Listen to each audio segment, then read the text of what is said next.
Então temos aí Daniel Arão Reis, historiador, um homem de longa militância e de estudo, curtiu o exílio, fez o diabo. Daniel, obrigado por ter vindo do Rio para dar essa entrevista. Hoje, o New York Times e a revista New Yorker escreveram que a democracia está fragilizada no Brasil. Eles têm razão? Estão exagerando? Eu acho que eles têm razão. Eu acho que eu tenho usado o termo a democracia brasileira está balançando, está numa situação realmente crítica, há uma desesperança muito grande, um descontentamento muito forte,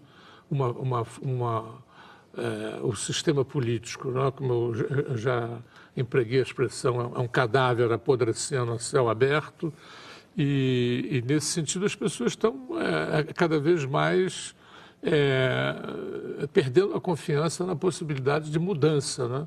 E as eleições que em certo momento apareceram, as próximas, né? A de presidente. Como um ponto de inflexão, né? Não estão encorajando muito, né? As candidaturas estão aparecendo muito mais como projetos pessoais do que como defesa de plataformas políticas, de programas políticos que possam inspirar confiança, né? Reganhar a confiança das pessoas no sistema político ou naqueles que querem renovar o sistema político. Agora, se a democracia está balançando, como você diz, quem que pode ameaçá-la? Quem que pode tomar o poder? Como você vê isso? Que possibilidades tem? Isso é que nos dá um respiro ainda, né? Porque se a democracia está balançando, ao contrário do que aconteceu em 64, não há no horizonte imediato, pelo menos, uma força que apareça com consistência para derrubar as instituições vigentes e instaurar uma ditadura, um regime autoritário, né? Mesmo em 64, com toda aquela crise, a expectativa dos golpistas era que aquele golpe vinha para durar pouco tempo, né? Hoje em dia, isso ainda não aparece, apesar das movimentações que estão se verificando nos quartéis, né, declarações intempestivas, ilegais, antidemocráticas, formuladas por generais e até pelo chefe principal do Exército, que se permitiu uma declaração inteiramente intempestiva, foi muito bem criticada pelo ministro Celso Mello, lá no Supremo Tribunal Federal, né? Então, isso aí, a pregação do Bolsonaro, né, que é uma pregação agressivamente autoritária, tudo isso são indícios preocupantes, mas não chegam ainda, a meu ver, a configurar uma força ameaçadora a curto prazo. Porém, se a democracia continua balançando como está, e se as eleições de 18 não apontam um rumo, e é possível que isso venha a acontecer, né, vão se fortalecer essas forças autoritárias e pode aparecer aí uma liderança ou um conjunto de forças que empolgue o poder do ponto de vista. Quem vai defender, não é? Um Congresso desmoralizado como esse? Quem vai defender lideranças que estão sempre muito mais preocupadas em provar na justiça que não foram a tal ponto corruptas? Não é? Então, isso é muito preocupante. Eu acho que o grande desafio para as forças democráticas e de esquerda é se articularem na defesa da democracia.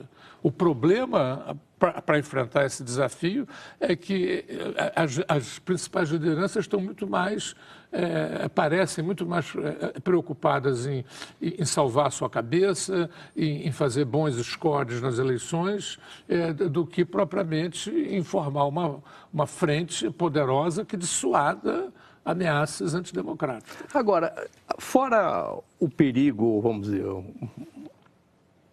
das Forças Armadas, se seguir o Estado se desmilinguindo, o sistema político se putrefacendo, não existe um outro perigo, vamos chamar depois da espada à toga, da justiça se empalmar, de um setor da justiça, daquilo que o André Singer chama de partido da justiça, ser chamado de assumir uma posição autoritária de chefia do Estado? Você vê isso? Eu acho que é um certo exagero na caracterização de um partido da justiça. A meu ver, o sistema judiciário brasileiro tem seus problemas graves, né? O ministro Barroso mostrou no seu voto, né, como esses recursos intermináveis, né, que beneficiam uma minoria extrema, né, é uma característica que entrava a justiça. Há muitos outros problemas, a quantidade de presidiários que não tem culpa formada, né?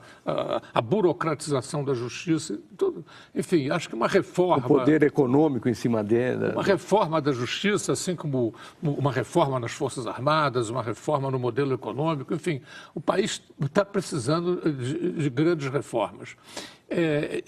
E a justiça se apresenta de uma maneira muito fragmentada, muito plural, para que nós possamos, inclusive os debates acirrados no Supremo evidenciam isso, que não há um monolitismo na justiça. Eu acho que entre os petistas, entre os lulistas em particular, há essa perspectiva da justiça como um monolito que vem com uma determinada linha. Eu não vejo assim, ao contrário. Quem acompanha as brigas de Barroso com Gilmar Mendes sabe que isso é...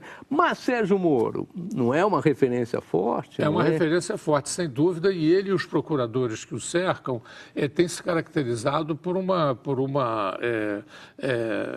orientação que é muito mais política do que jurídica. Isso ficou muito evidente para mim e para muita gente no julgamento agora do caso do Triplex, onde as provas eram muito frágeis e levaram a uma condenação muito dura. O caso do sítio do Atibaia é um caso muito mais comprometedor para o Lula e para o PT do que o caso do Triplex. Mas eles foram impiedosos e foram muito rápidos, né? Então, adiantaram os prazos. Adiantaram os prazos. Então, isso aí só fez acirrar as críticas, né, que se faz à justiça. Então, eu acho que o Moro e os procuradores que o cercam são um núcleo muito definido e muito partidário, né? Mas eles não resumem a justiça. Você tem outros juízes que têm outras orientações, os tribunais, nos seus vários níveis, né, têm orientações contraditórias. Acho que não dá para falar de um partido da justiça. Acho que é um exagero isso. Mas é possível, você acha? Por exemplo, você vê Temer cada vez mais acuado, cada vez menos presidente e mais réu. Uma hora pode sair, aí sobe, não pode ser o Rodrigo Maia, não pode ser... Vai vai parar lá Carmen Lúcia. É possível esse cenário? Eu acho difícil, né? Tendo em vista o tempo pequeno que resta ao Temer, eu acho muito difícil que isso possa se configurar, né? Inclusive, a candidatura dele, o ensaio de candidatura dele se esvaziou muito rapidamente em função das denúncias. Eu acho muito difícil que se configure um impeachment do Temer e a possibilidade da presidente do Supremo Tribunal Federal assumir o governo. Acho que isso é uma hipótese... E se isso acontecesse, no limite, seria por um breve tempo até uma eleição, o presidente meses, eleito, né? O presidente eleito que aí vai ter alguma legitimidade, porque com a eleição em 2 turnos, por menos votos que o presidente tenha no primeiro turno, porque essa é a tendência, é uma fragmentação muito grande, quem tem 18%, 19% vai ao segundo turno, como houve em 89. O Lula foi ao segundo turno com 19% de votos.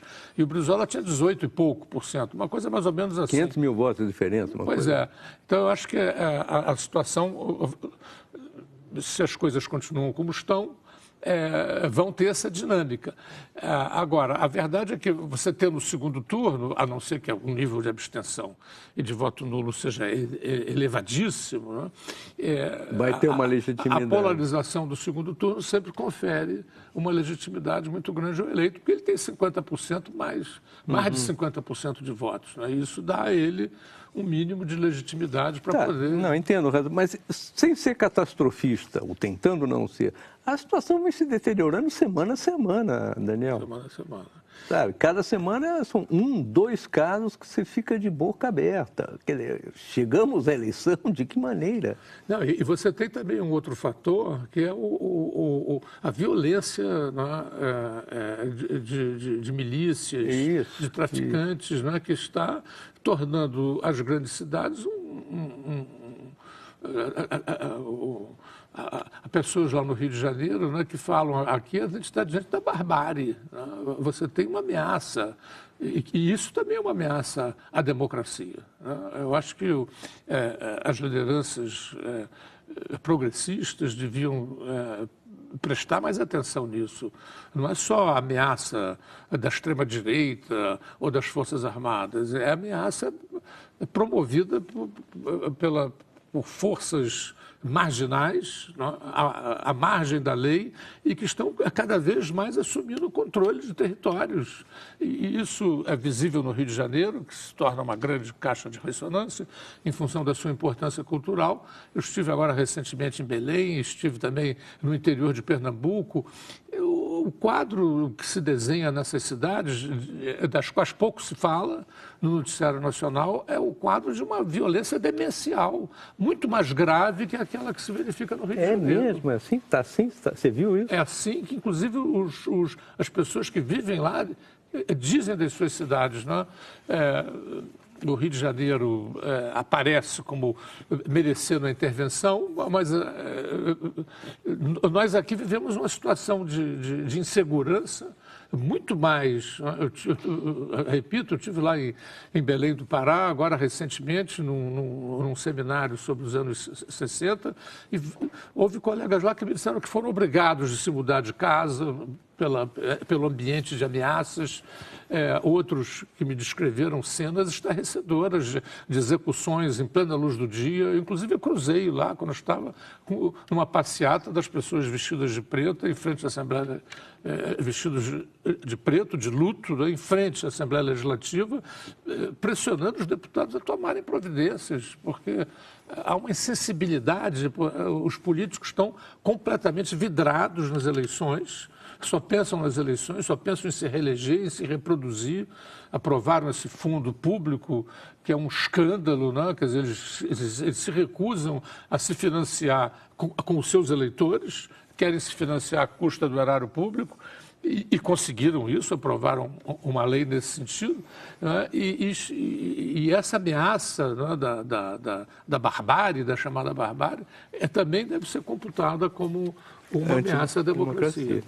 Voltamos com o professor Daniel Arão Reis. Daniel, você disse aí, passando uma frente de uma união para tentar chegar às eleições e ali ter um governo minimamente legítimo. O que seria essa frente? O que ela faria? Olha, eu acho que o mínimo que ela poderia fazer era reunir pessoas que vão lá do centro, até da centro-direita, mas comprometida com a democracia, até a esquerda, e se essas lideranças pudessem se reunir, não é? e reafirmar o seu compromisso claro com o regime democrático e com as eleições, já seria um grande adianto.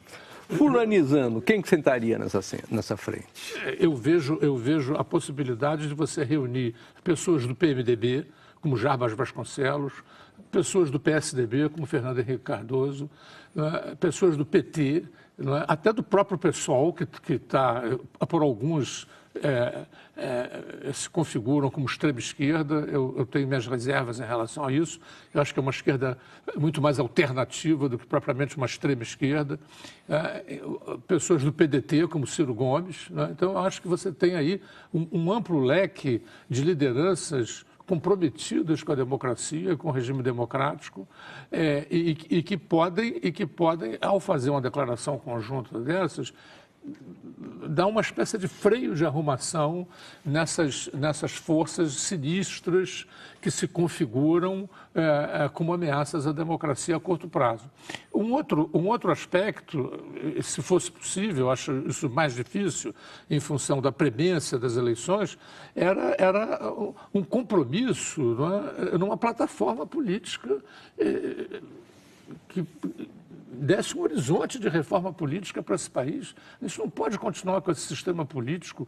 Agora, você viu esse troca-troca de partidos? Isso é uma desmoralização completa. Parece a janela de transferências de jogadores lá na Europa. Né? Quer dizer, as dezenas de parlamentares mudam de partido, inclusive alguns deles, o próprio Paz lá no Rio já passou por 5, 6 partidos. É uma desmoralização completa do sistema político.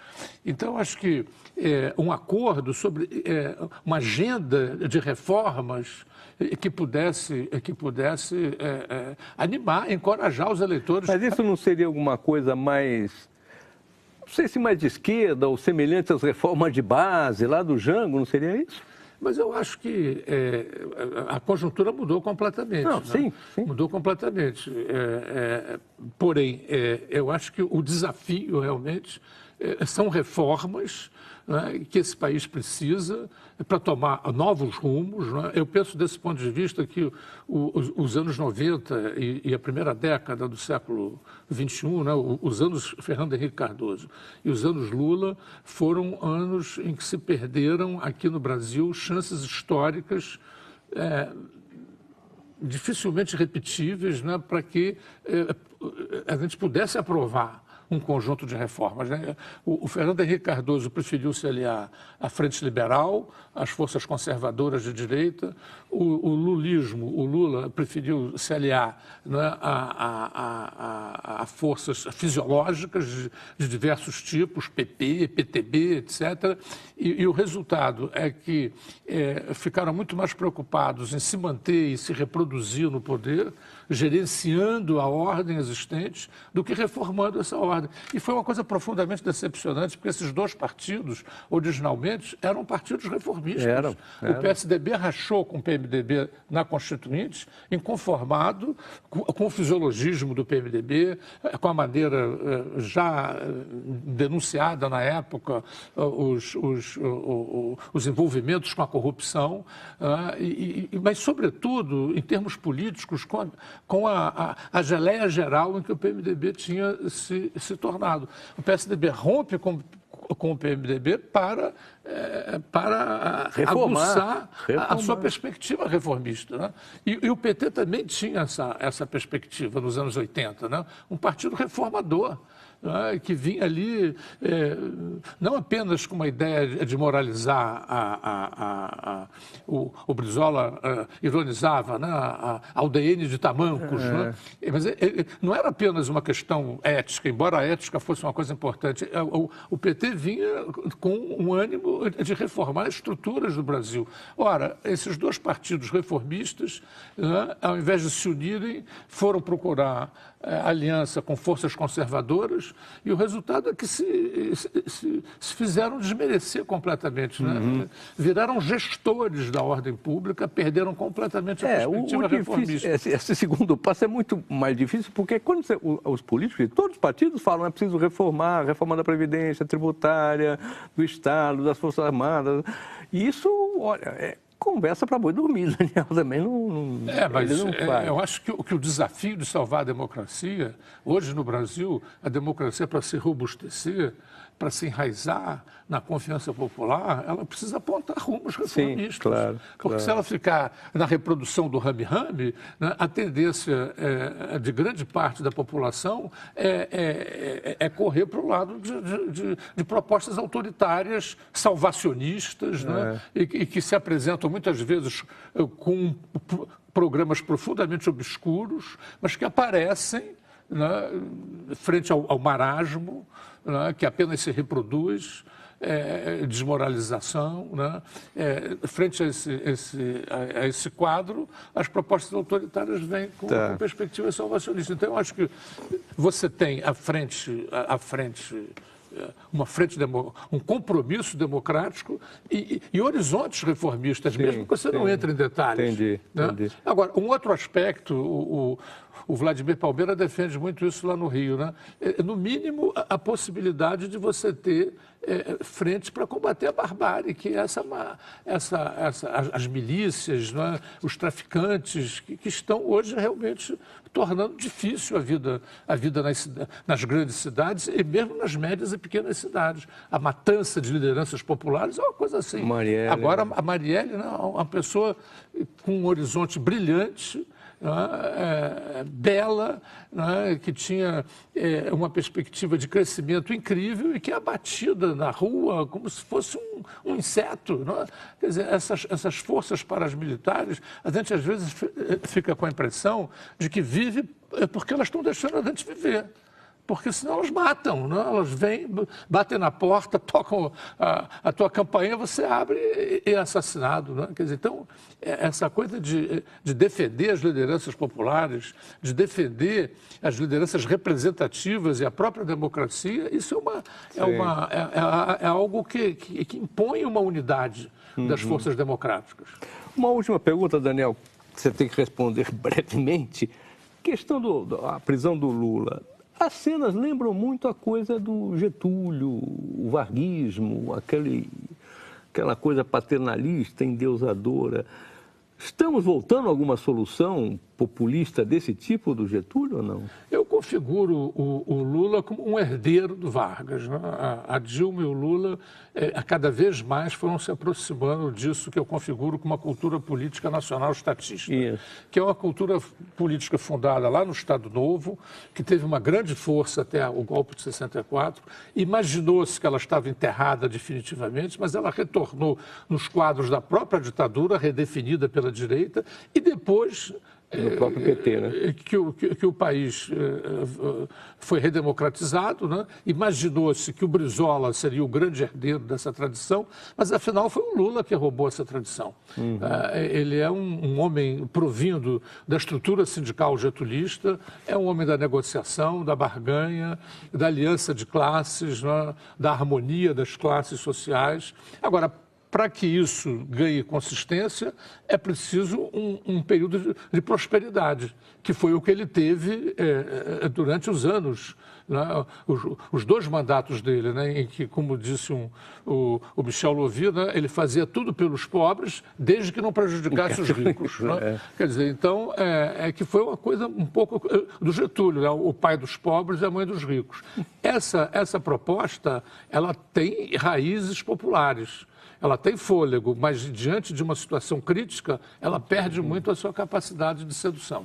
Tá certo, nós vamos ter que encerrar, Daniel, porque já estouramos nosso tempo em 2 minutos. Muito obrigado pela sua entrevista, que foi bastante esclarecedora.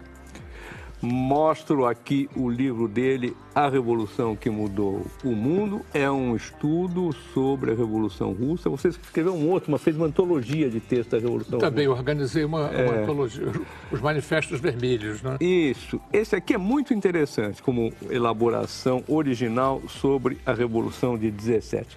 Mais uma vez, obrigado.